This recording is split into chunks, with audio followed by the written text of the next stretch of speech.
Melhor e Mais Justo de hoje fala sobre as condições de imigrantes no Brasil. Enquanto os estrangeiros são considerados em vários países como uma parcela, às vezes, descartável da população em momentos de dificuldades econômicas, sociais, o governo brasileiro tem dado exemplos de tolerância e fraternidade para com os imigrantes desde o início da crise internacional de 2008. Promovemos a anistia, assinamos o Tratado de Livre Trânsito do Mercosul, já foi citado aqui no primeiro bloco, mas ainda é preciso avançar e, como o Cleiton e a Marina estavam apontando, temos problemas. A lei que define quais são os direitos desses cidadãos no nosso país entrou em vigor em 1980, ainda durante a ditadura militar. Um projeto de lei que propõe reforma dessa pauta está desde 2009 parado nas mãos dos deputados federais. Quais os conflitos, quais as situações que impedem o avanço, inclusive legal, mas também aquele que o Cleiton estava falando no final do primeiro bloco? Quer dizer, nós estamos preparados culturalmente, juridicamente, politicamente, economicamente para receber um fluxo crescente de imigrantes? No intervalo aqui, Basilele dizia, essa questão é complicada, vamos entrar nela. Então vamos lá, vamos começar por você, Basilele. Eu acho que, assim como a gente tem uma diversidade até de olhar, de nossa formação, né? Alguém pode olhar do ponto de vista jurídico, outro pode olhar do ponto de vista sociológico, antropológico, e aí a questão ela vira complexa, né? Mas eu acho, estou falando como imigrante, não é? Pessoa que vivencia isso, e a gente que acompanha. Se nós perguntarmos do ponto de vista, vamos dizer, estrutura, será que o Estado brasileiro tem uma política de imigração nesse momento? Eu acho que não. Se a gente comparar em relação aos países, por exemplo, um país como o Canadá. Um país como o Canadá é um país de imigração, onde o imigrante, desde que ele chega, ele tem pessoas para acompanhar. E o Estado oferece recursos para isso. Curso de idioma. Então, é uma coisa que a gente estava falando aqui, nós que acompanhamos imigrantes, nós não vemos nem recurso público para isso. As organizações temos. Alguns países europeus, como a Suíça, por exemplo. Agora, desse ponto de vista ali, políticas próprias para isso. Eu acho que ainda o Brasil não está preparado, mas ele pode vir a melhorar. E tem que colocar na pauta a questão da imigração como uma questão prioritária para a nação. Senão, o que a gente está falando de conflito ou outros, pode vir a acontecer. Mais forte pode vir a Cleiton. acontecer. Como eu disse no bloco anterior, é preciso ver o Estado brasileiro como um todo, né, nas estruturas que hoje já trabalham com imigração, que existe uma confusão, né, são vários ministérios, cada um em seu setor, atuando com relação a imigrantes, mas pensar também políticas estaduais, políticas municipais e, repetindo a pergunta, olhar para a história do Brasil, né, o modelo de formação que nós tivemos e a cultura que vai desenvolvendo esse modelo. E um caso concreto, quando nós olhamos para casos de discriminação, Luiz, é a postura, em geral, dos brasileiros de negar que exista xenofobia, que exista racismo, que essa visão que somos acolhedores. Então, é preciso dar um passo para trás e reconhecer, não, nós estamos em débito, nós somos um país que pratica também discriminação, que pratica situações de desconforto, de racismo, e que isso nos ajude a formular políticas, a aprovar uma nova lei pautada em direitos dos imigrantes. Não uma lei, como você disse, que traz, não só pelo período, mas traz resquícios da ditadura militar. E é, inclusive, anterior à nossa Constituição, né, Sim. de 88. Guilherme, como é que você vê? No primeiro bloco você tinha dito, por exemplo, há uma receptividade, mas ao mesmo tempo, pelo que a gente está ouvindo aqui, uma receptividade com problemas. E com problemas que vão desde o marco legal, precisa ser atualizado, até questões de não confundir, eventualmente, tolerância, uma certa receptividade com um acolhimento, digamos, organizado e estruturado por meio de políticas públicas mais adequadas para o setor. Você concorda com essa afirmação? Olha, como que vocês veem lá no INDOC? O nosso dia a dia, basicamente, é conseguirmos autorizações de trabalho para esses estrangeiros. E o que nós observamos é que o Estatuto do Estrangeiro ele é, sim, bastante antigo, 1980, mas o Conselho Nacional de Imigração que ele tem um papel bem atuante e ele tenta criar as resoluções normativas e visando exatamente melhorias nessa área de imigração, criando novos tipos de vistos que se adequem à realidade do Brasil naquele determinado momento. Uma preocupação que o Conselho Nacional de Imigração tem é exatamente uma questão humanitária. Recentemente, em janeiro de 2012, o Conselho Nacional de Imigração publicou uma resolução normativa exatamente para dar receptividade aos haitianos, né, prevendo um visto permanente especial para eles que estavam em uma situação assim, bastante ruim no país deles, então para que eles pudessem vir ao Brasil. Agora, os haitianos são uma situação singular no momento, né? Não que as outras não sejam, mas eles têm uma situação particular, inclusive com algum grau de tensionamento em certas cidades ali no norte do Brasil, no Acre, por onde eles têm entrado, né? Eles já têm reclamações de governos municipais, de população local, com afluxos grandes para cidades cuja estrutura não é suficiente. A gente tem visto noticiários sobre isso, né? Isso aponta para uma dimensão de, ao mesmo tempo, ser receptivo, mas absolutamente a receptividade não se converte em ações mais adequadas de acolhimento organizado dessa população. Olha, na minha opinião, o que é importante é conciliar. Veja, o Estado brasileiro, ele tem a sua soberania, ele tem as suas regras próprias, ele é aberto, sim, a fazer essa receptividade. Mas nós temos as nossas regras que, na minha opinião, precisam ser observadas. Então, tem todos esses cuidados. Então, o Brasil, para tentar os ajudar, fez uma resolução normativa específica para tentar recebê-los e está recebendo bastante. Recentemente tivemos anistia geral para todos, 2 anos atrás.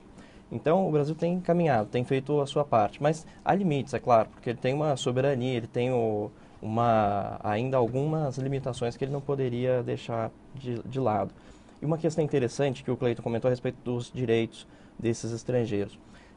A Constituição Federal, para os estrangeiros residentes no Brasil, ela prevê direitos iguais para os residentes e para os brasileiros. Então, a Constituição Federal, de 88, ela dá essa proteção, tanto aos brasileiros quanto aos estrangeiros. E é uma proteção igual. Então, é interessante também observar isso daí. Esse material que você trouxe para nos mostrar aqui, fala disso? Essa publicação? Olha, a nossa publicação ela trata a respeito das principais resoluções normativas, ela trata a respeito das principais leis que nós temos hoje no Brasil e do Estatuto do Estrangeiro. Mostra o livro aqui para o Elias, para ele dar uma olhada, registrar a capa. Esse livro aqui ele trata a respeito dos estrangeiros no Brasil, do ponto de vista legal, quais são as principais resoluções que se aplicam a eles.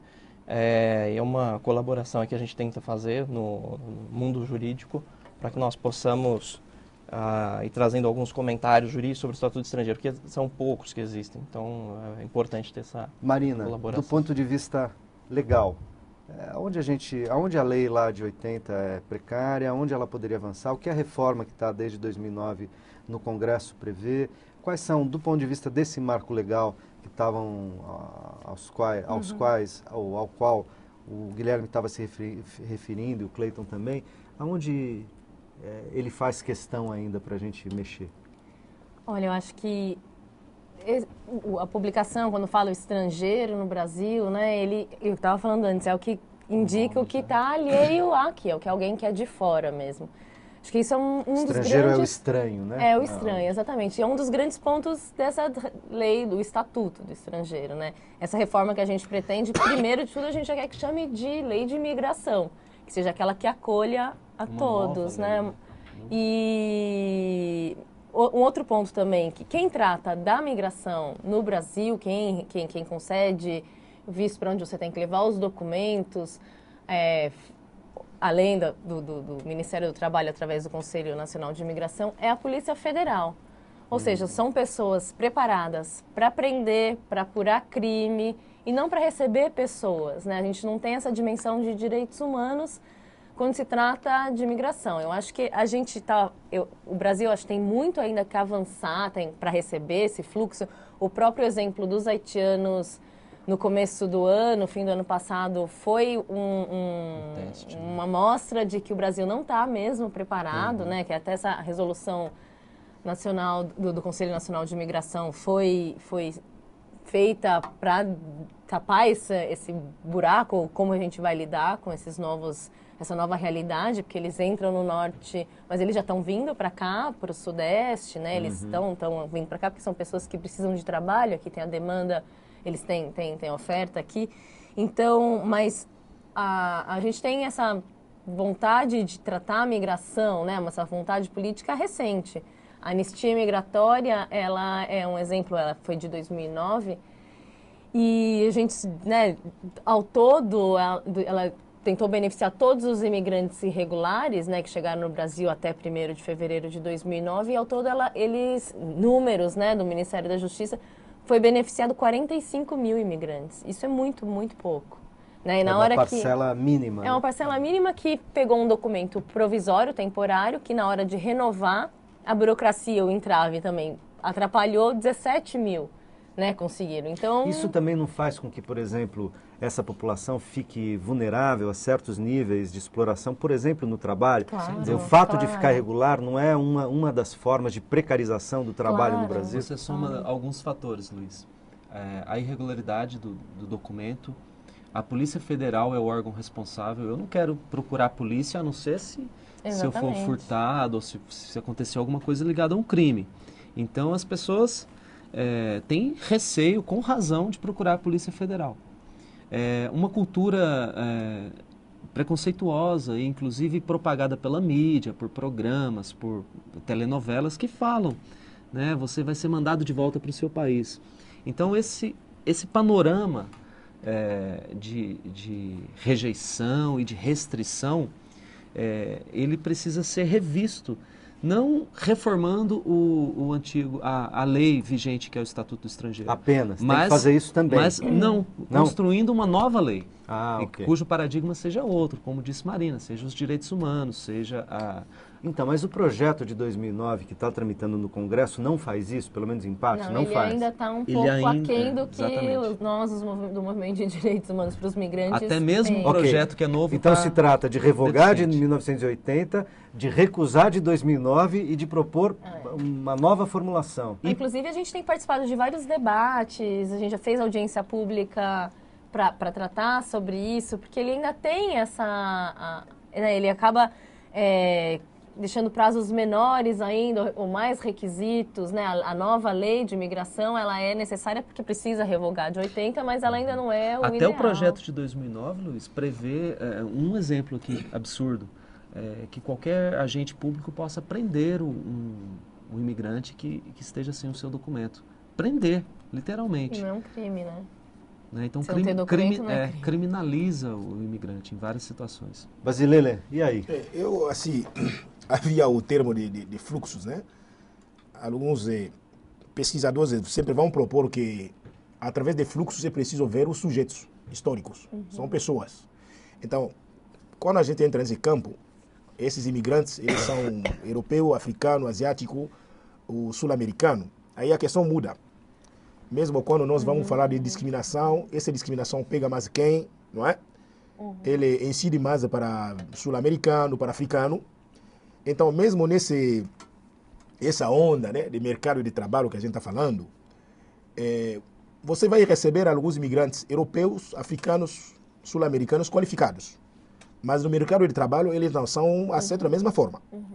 Pelo menos olhando para a população africana, e isso nós discutimos bastante, né? Na causa da morte da estudante angolana, Zulmira, como muitos casos em relação aos africanos, ficou muito claro, quando a gente vai analisando esse dado, uma transferência do racismo à brasileira, em relação ao negro brasileiro, sobre os corpos dos africanos.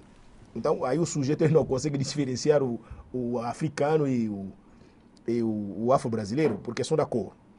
Então, essa é a realidade que estamos falando dos imigrantes. Eu conheço poucos africanos formados que vai bater numa empresa. Um africano que tem um diploma, um europeu que tem um diploma, bate na porta de uma empresa, quem vai ser empregado primeiro? Então, esse é desse imigrante que a gente está falando. Portanto, eu, quando começo a ver a questão da globalização e mercado de trabalho, eu fico com minhas dúvidas. Mas, sim, a gente pode voltar a discutir esse assunto, né?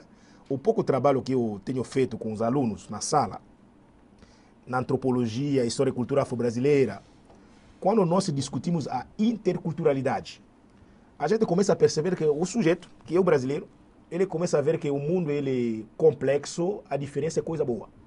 É educação, educação. Então o país ele vai precisar discutir isso. Por isso eu acho que quando tem leis está lá, mas a lei só é boa quando na sua prática. Como a questão dos haitianos que nós falamos. O que serve você acolhe as pessoas, isso é bom. Porque o Brasil fez. Essa acolhida foi boa. Mas precisa dar estrutura. Precisa dar condições. Né? Quando nós fomos aqui na casa do imigrante, né? Onde tem bastante haitiano, cadê o seu recurso? Então, mas eu acho que a questão, embora o nosso bloco esteja acabando, a gente continua essa conversa no terceiro, mas a questão me parece, quer dizer, a lei é necessária, né? Embora não seja suficiente. Uma coisa é ter marco legal, regula, cria a regra do jogo, né? Estabelece a regra do jogo, a partir das necessidades e da leitura concreta de como é que essa sociedade se conforma. A lei também não pode ser em abstrato, mas a lei é legal. Agora, não adianta ter lei se a sociedade não acolhe, se o governo não se organiza, se não tem política pública, se não tem recursos, se não tem... Não é?